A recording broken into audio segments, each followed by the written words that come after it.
I love me a good anime, and in episode 2 of Gachiakuta, we get that. It doesn't waste 1 second. We're picking back up with our boy Rudo, and that involves straight chaos. He's surrounded by these wild, trash-mutated monster beasts, Dino Draken looking mugs that are hungry for destruction. There's no conversation, no build-up, just pure violence. And once again, Rudo's getting dealt the worst hand imaginable. He's coughing up blood, he's mentally spiraling out of control, and he's asking himself, why would anyone deserve to live in a world like this? And just like that, everything flips. He finally reaches his breaking point. Everybody who's ever wronged him, anyone who's ever looked down on him, anybody who's ever killed one of his loved ones, and the ones who caused him to go to the pit. They're all going to pay. This becomes his fuel, his rage, his North Star, and he is out to get pure revenge on every single person. And with the flip of a switch, he goes off. He is fighting like a man left with nothing but vengeance. The chains are off, the gloves are off, he is unleashed. His gloves, they begin to glow in this red evil tint, and the dragons can tell this isn't normal. This man is truly built different. Even though they are in a dump, the animation on this is clean. For some reason, with the detail of the animation, it gives you that old school Yu-Gi-Oh! Digimon, that crisp detail, even though some of the other scenes aren't like that.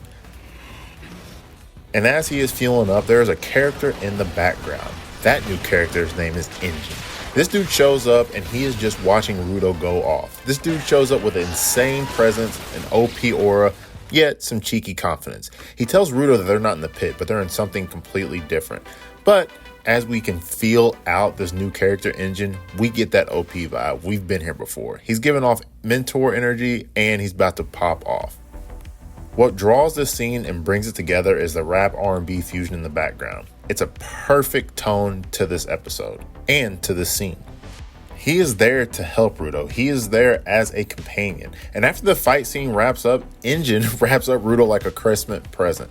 Literally, he is dragging him along in chains. This is the comic break that we need. This is the type of stuff that makes a very good anime just amazing. It's peak anime humor. We just had one of the most craziest fight, savage, evil scenes, and then we get this goofy visual of Rudo getting dragged along by this new character. Clearly, Enjin is very powerful, but instead of flexing, he is starting to take Rudo somewhat under his wing. He's going to show him the way as he drags him to the next part of their civilization, underground. And this episode isn't just all power, it just isn't all crazy fight scenes. We learn about the sphere, and we get to learn about the people who were above ground. They were called the sphere. Now, Rudo and Enjin, they are below ground, and we're still trying to figure out that world, but just that little intuition of the show gives this a better lore. And again, the entire time, the music is elevating each scene. Rudo starts to learn the rules, but it's not all smooth. Downstairs, in the pit, is something different. It is very otherworldly. So some of the guys, they are unaware because they've never seen a sphere, or what they call Rudo a spherite. They're looking at them as an elitist who wastes everything, food, resources, but they don't know that he has a North Star. He is the one, while above ground, being a spherite, he was the one taking those small donations and giving them back. Remember, he gave the girl that he was into a bear. He was downstairs in the Royals stealing to take it back so he could sell it just so he could get along. But the people below, they do not know that. So as he is dropped off by Enjin, as he is cursing, as he is mad, he is dropped off in this front of this group who do not like him. So what do? They begin to torture him. They begin to make him eat garbage. They believe he is an elitist, even though he is not. And then we get the wildest scene of this episode.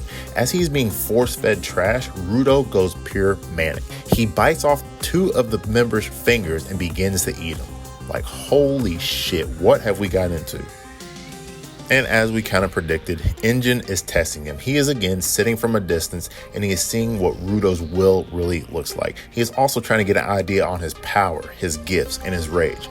And of course, in his manic torturing session, he passes them all with flying colors. This man Rudo has accepted the challenge and he is willing to do whatever it takes to get back and right all the wrongs for everybody who has ever done him bad. And that is it. That's episode 2. That is Gachiakuta. Raw, brutal, and unapologetic. back-to-back episodes are phenomenal. Episode 2 brought that heat, and it's proving that this series is going to be on a generational run. But that's the review. Make sure you like and subscribe. Don't forget to hit up the Discord. We're talking shit all the time.